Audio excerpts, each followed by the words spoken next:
These are the 5 reasons why homes fail to sell. Thousands of homes every single year get placed on the market, and unfortunately, they don't sell. Now, the bad news is one of these we can't do anything about. The good news is 4 of those we can do something about. We have ultimate control over 4. Now, the first reason why homes don't sell is price. And it's not just what you would think, well, it's priced too high. It's how you price the property. So go with me here. When people put their homes on the market, they list their property with a real estate brokerage. When a real estate brokerage lists the property, they put it in the multiple listing service. Once it goes to the multiple listing service, it's then syndicated to all of these websites such as Zillow and Realtor.com, to name a few. Now, as these homes go on the market for sale, home buyers look at properties through price breaks. They look at properties through price, condition, square footage, bedrooms, baths, but the price can make or break whether or not a buyer actually sees your home. So years ago, we would price a property on what I call the nines, like $29.99 and $349.99 and $179.9. Today, it's totally different. And the reason being is because people look for homes with a drop-down menu on all of these websites. So they're asking for $200, $250, $225, $230.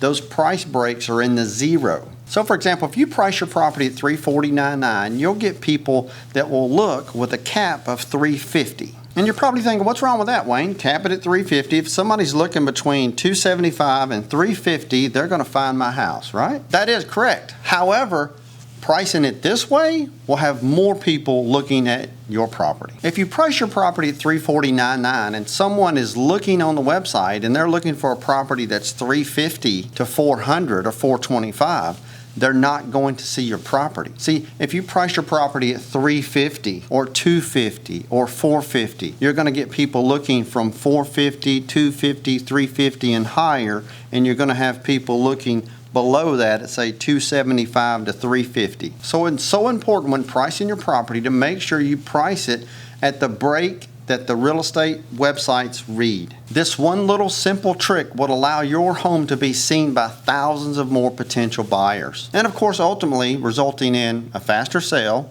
for more money. Now, another factor on price is pricing it right the first time. You don't want to miss that mark. You want to price it because there's people out there looking for properties in your price range, and when your home comes on the market, it's a brand new listing that they haven't seen before, and they're looking within that price range. And that's why I say price is so important. And look, the best way to do this is never rely on just a piece of paper. When you meet with a real estate agent, it's so important to ask them to show you comparable properties in real time. Personally, you want to make sure they show up with a laptop computer. They can open up the computer, they can show you comparable properties in the MLS that have closed most comparable to your home. And it's not just most comparable, it's within close proximity to your home. Just like a real estate appraiser is going to do. Real estate appraisers typically pull properties, closed homes comparable to yours within the last 6 months. And quite simple, if it worked for that seller, it'll work for you as a seller in terms of price and value. But the biggest thing when you actually sit down at a computer and you get to see what other homes have sold for, you get to see the interior of their homes, what they had in the backyard. Did they have a remodeled kitchen? Did they have a covered back porch?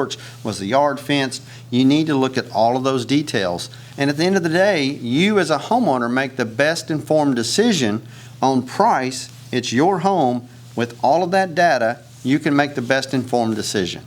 The second reason why homes fail to sell is the condition. And oftentimes, the condition of the property has to meet the price, or the price has to meet the condition. And what I mean by that, if the property's in dire condition, if it needs a lot of work, it needs paint, needs updating, and everything like that, it's going to cost you more in a price reduction than it would be to make the improvements to that property. So when it comes to the condition of the property, you want to start at the outside and spruce up your front door. Oftentimes, we never go through our front door, and it's so important to clean up the front door, put a fresh coat of paint on, and make sure everything is clean, clean, clean. It's the least expensive thing you can do when putting your house on the market is clean. The second thing you'll want to do is just declutter. You'll want to declutter everything. You want to pull things off the countertops, minimize everything, clear out the closets. What you want to do is have the buyer walk into your property, look into your closet, and think, wow, there's a lot of room here. The same goes for any room. When you have crowded rooms and big furniture and a lot of pieces, it's hard to actually see and justify the size of a large room if it's chock full of a lot of stuff. And listen, if you can smell it, it's hard to sell it. So when it comes to selling our homes, we have to make our homes as clean as possible, as though we're not even living in the home. And yes, that means cleaning carpets, cleaning floors, wiping down baseboards, painting baseboards, wiping down high traffic areas around light switches and exterior doors. Now here's a couple of tricks I've learned in 28 years of brokering the sale of real estate. One, never burn candles. If you burn candles, you're going to mask an odor, and the buyer always looks at us and goes, what are they trying to hide? One of the best ways to get rid of an odor in a home is to take a big plastic bowl, put 2 cups of distilled white vinegar and 2 cups of water. Place that in areas throughout the house and change it out every 2 days. The vinegar is a neutralizer. Your home will not smell like that. When it's a nice day, open up all the windows, let it air out. You can also, while changing your HVAC filter, put a couple of Downy or Bounce dryer sheets. That would allow that air to pass by those and give your house kind of a clean, nice smell. Now the third reason why homes fail to sell is the terms that we offer when selling our property. It's always important to make sure our house is readily available for the financing options such as FHA, VA, conventional, RD, rural development, USDA type loans. And so the best way to ensure this is to make sure if it's broke, simply fix it.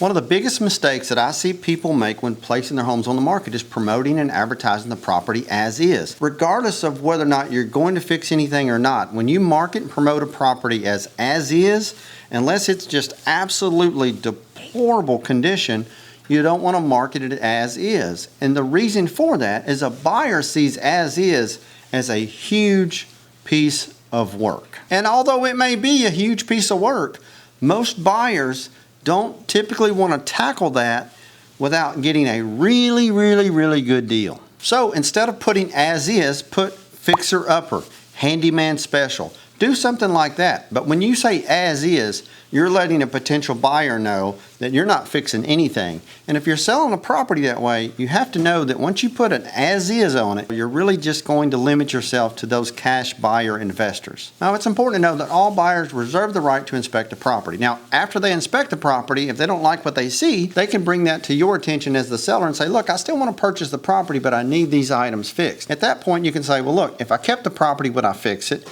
If I sell it to another buyer, will I fix it? If the answer is yes to either one of those, then more than likely you'll want to go ahead and fix that item for that buyer and sell the property. However, it's so important to know that once you close on the sale of a home, it is as is where it is. It's hard for a buyer to go back on a seller once you filled out disclosures, the buyer's had their home inspection, everything's been addressed, and at that point, once you hand them the keys, they hand you the money, it's an as-is sale. Now, the fourth reason why we see homes fail to sell is the location, and that's the one we can't really do anything about. However, we can make improvements to the property that make the living quarters much better while you own the property, as well as the sellability when the day comes to sell the property. Now, oftentimes the location of our property can be a little bit of an obsolescence. It may be really loud, or you're next to a school or an apartment complex or a high traffic road or street. And one of the best ways to combat that is plant a row of hedges or install a privacy fence, or do both. And it's so important to know that any improvements that you make such as this will give you your return back tenfold, because exactly the reason why you put it there is going to be exactly the reason why people will be okay with purchasing your property when it's next to, say, a school or commercial building, apartment complex, or busy street. Now, did you know selling a home is one of the most stressful things a person will go through in their lifetime? And so the fifth reason why homes fail to sell is the agent you select. There are 1.6 million real estate agents. That's more real estate agents than are homes on the market for sale. It takes 30 days to get a real estate license in most states, and it costs around $1,000. So you can see it's very low entry cost to be a real estate agent. Plus, you only need to take a quick little class and pass a test, and voila, you're selling homes. And this is why it is extremely important to focus not only on the company, but the agent that you hire to sell your house. However, when it comes to selling your house, you're going to pay thousands of dollars. So it just makes sense to ask these 3 questions when it comes to putting your home on the market. How many homes have you sold in the last year? The number that you're looking for is 25. If a real estate agent has closed 25 transactions in the last year, they're pretty educated and knowledgeable to the process, the systems, and everything that kind of goes with the real estate transaction. How many years have you been in the business? What you're looking for here is 3 years or more in the business. You want to make sure that the person is seasoned enough and has enough transactions that when something comes up in that transaction, they don't freak out. Remember, selling a house is one of the most stressful things a person will go through in their lifetime. And the third question is, do you do anything as a means to make income other than real estate? A lot of people say, well, yeah, I'm full-time and real estate's 24/7 and I get all that. But at the end of the day, you want to make sure that the person you hire, that's all they do. They've been in the business for 3+ years.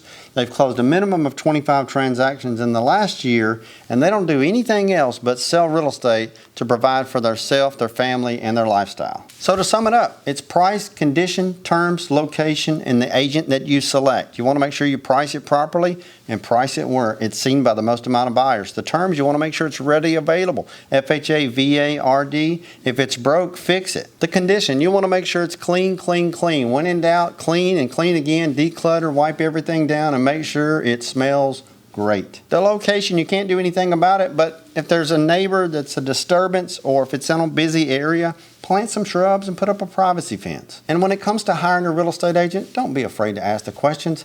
How many years have you been in the business? How many transactions have you closed? Do you do real estate full time? I hope you find this information extremely helpful. If so, subscribe to our channel, give us a like, and be sure and share it with someone that you think would benefit from our videos.